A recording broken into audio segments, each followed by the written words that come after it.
आओ आशा दीप जलाएं।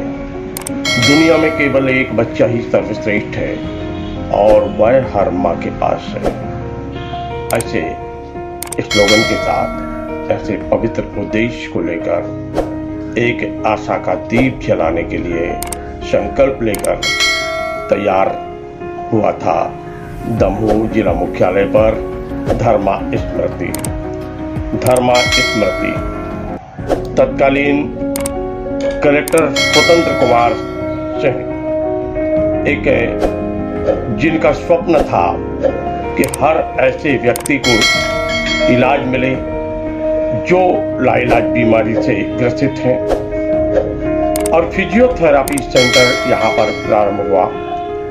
आज बच्चों के चेहरे पर मुस्कान है, माँ के चेहरे पर मुस्कान है।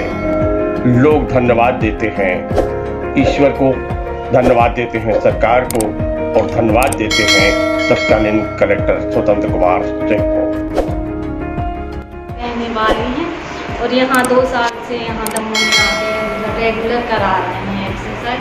और पहले ऐसी गर्दन भी नहीं है, मतलब साथ की थी, अब बहुत इसमें है कि अब वो चलने भी लगी है और बैठने भी लगी है। अब बहुत मतलब उसमें बहुत ज़्यादा अच्छी हो गई इसकी हालत। ये कितने समय से था इसको? बचपन से था, जन्म से? हाँ। अभी यहाँ कितने महीने से आप इसको यहाँ पर लेके आए? 2 साल होने वाले हैं। 2 साल से लगातार यहाँ पर आ रहे हैं। हाँ। अब आज कैसे लग रहा है आपको? आपकी बच्ची आपके सामने जब इतना कुछ करने लगी है, चल रही है। इसी हम लोग को इसी से तो और उम्मीद बढ़ती जा रही है, इसलिए तो हम 2 साल से रेगुलर करा रहे हैं, क्योंकि हमें और कहीं ऐसा लगा ही नहीं कि शिवांशी में कोई फर्क आया, और यहाँ आने से हमें बहुत फर्क लग रहा है। इसलिए तो हम सर से भी आप पूछो कि हम कभी भी मतलब एक दिन का भी गैप नहीं कर देगा। कोई जरूरी काम रहेगा जरूरी नहीं होना, लेकिन हम जरूर आते हैं कैसे भी करके, लेकिन आ जाते हैं।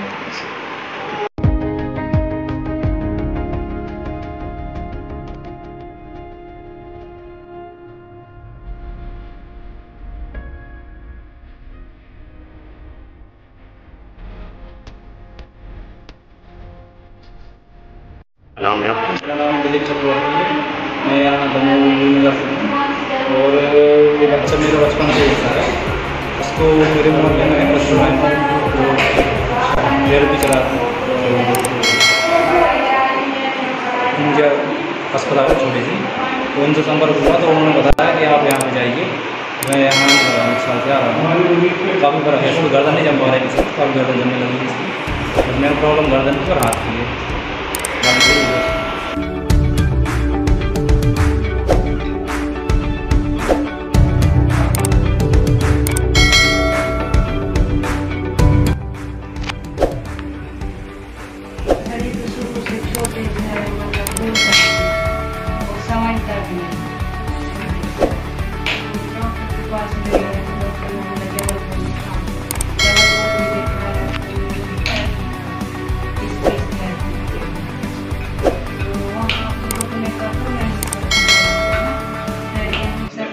यहाँ आने वाले प्रत्येक माँ और बच्चे के चेहरे पर मुस्कुराहट होती है, आशा के दीप जलते हैं और लाइलाज बीमारी से मिलती है मुक्ति है।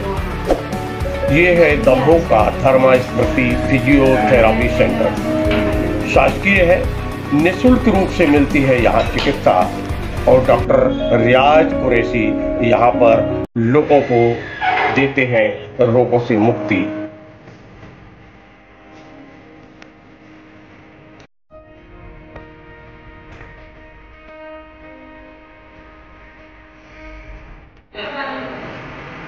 डॉक्टर साहब, जब लोग निराश होते हैं तब आपके पास आते हैं। फिजियोथेरापी जी क्या है? फिजियोथेरेपी मेडिकल साइंस की एक ऐसी ब्रांच है जिसमें विदाउट मेडिसिन यानी किसी भी दवाइयाँ के बगैर इलाज किया जाता है। फिजियोथेरेपी में टोटल जो आता है 2 पार्ट में आता है, एक इलेक्ट्रिक थेरेपी और फिजिकल थेरेपी।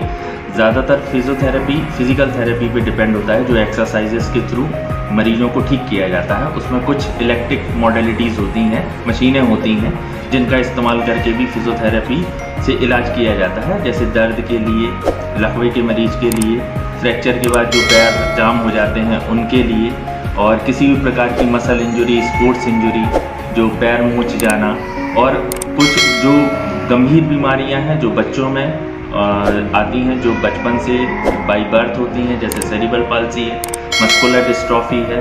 इस टाइप की बीमारियां जो एलोपैथिक या कहीं पे भी इलाज नहीं है, उसका इलाज फिजियोथेरेपी से पूर्ण रूप से संभव है। और फिजियोथेरेपी टोटल इसके साइड इफ़ेक्ट्स नहीं हैं। बहुत सारे लोग यहाँ पे DDRC में बच्चे और जो बाकी के जैसे कंधे के या फ्रैक्चर के, फ्रोज़न शोल्डर जिसको कहते हैं, लकवे के मरीज़ हैं, यहाँ पे आते हैं, अपना इलाज भी करा रहे हैं। अभी कुछ फिजियोथेरेपी के जो बच्चे हैं सेरिब्रल पाल्सी से, और डिलेड माइलस्टोन्स के बच्चे हैं जो आ रहे हैं, और इनके सिर्फ और सिर्फ एक्सरसाइजेस, स्पेशल एक्सरसाइजेस के थ्रू इनकी एक्सरसाइज की जा रही है, जिनमें बहुत ड्रास्टिकल, बहुत ही चेंजेस उनमें मिले हैं। जो बच्चे बिल्कुल ही गर्दन भी नहीं संभाल पाते, वो भी अब आज की डेट में चल रहे हैं और अपना काम बहुत कुछ कर पा रहे हैं। लगभग अभी जब से अपना ये फिजियोथेरेपी सेंटर प्रारंभ हुआ है, तो ऐसा कोई अनुभव हो कि जो बहुत क्रॉनिक पेशेंट हो और वो आप ठीक करके प्रसन्न हुए हैं? प्रसन्न बहुत सारे ऐसे केसेस हैंगे, जिसमें से एक बच्ची थी जो बहुत ही कंडीशन बहुत ख़राब आई थी, और वो डेली उसकी मदर स्पेशली लेके आती थी, और उसने बहुत मेहनत करी उस बच्ची के साथ में, और आज की डेट में वो बच्ची अपने आप में चल रही है, मतलब इवन पलंग से उतर जाती है, सीढ़ियाँ चढ़ जाती है, ये सारी चीज़ें उसके साथ हो गई हैं। एक और बच्चे का बहुत अच्छा केस है जो लेके आए थे, और दमों का ही बच्चा था, वो सेरिब्रल पाल्सी विद MR है, लेकिन उस बच्चे के साथ में कंडीशन फिजिकली इतनी अच्छी ग्रोथ हुई कि उसको, मेरे को उनके फादर मदर को बोलना पड़ा कि इसको अभी हमें चलाना रोकना पड़ेगा, क्योंकि मेंटल उसकी बहुत अच्छी कंडीशन नहीं थी, लेकिन उसमें बहुत ड्रास्टिकल, वो तो चल रहा है, अपने काम करता है, थोड़ा सा फिजिकल मेंटल एजुकेशन उसकी अभी चल रही थी। तो वो भी बहुत, ये 2 केसेस ऐसे रहे जो बहुत ही ड्रास्टिकल चेंजेस उनको फिजियोथेरेपी से, और उनको भी, माँ बाप को भी लगा कि इसमें चेंजेस बहुत अच्छे हैं। जैसे कि ये शासकीय विभाग है आपका ये पूरा, और इसमें निःशुल्क रूप से होता, अगर वो वही लोग अगर निजी में जाते हैं तो उनको कितना खर्च वहन करना पड़ता? निजी में तो फिजियोथेरेपी का जो इवन मेट्रोज में या बाकी जगह पे बहुत ज़्यादा खर्चा है। जैसे एक मेरे पास केस आए थे पूना से, तो उनका तो डेली का, मतलब जो फिजियोथेरेपी का ही खर्चा था, तो 500 रुपीज़ कुछ उनका डेली का फीस लग रही थी। और जब वो यहाँ आए तो वो भी चकित के सर, इतनी अच्छी आपने मतलब, और शासन ने जो चीज़ दी है, और हमें कोई चीज़ यहाँ पे निःशुल्क प्रदान हुई है। फिजियोथेरेपी दिवस है, और उस दिवस पर आपकी तरफ से कोई संदेश होगा? फिजियोथेरेपी दिवस जो है, स्पेशली सारे दिवस होते हैं, इसमें फिजियोथेरेपी भी इंक्लूड हुआ है मेडिकल साइंस में।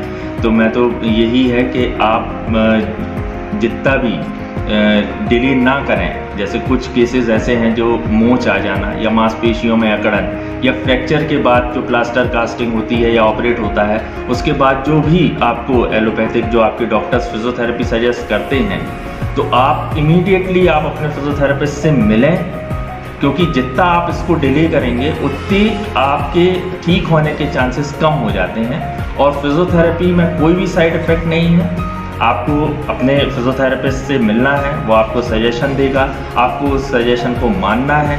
और फिजियोथेरेपी के बहुत, मतलब एक तरीके से मैं बोलूँ तो मिरेकल और ड्रास्टिकल चेंजेस बहुत अच्छे देखने मिलते हैं।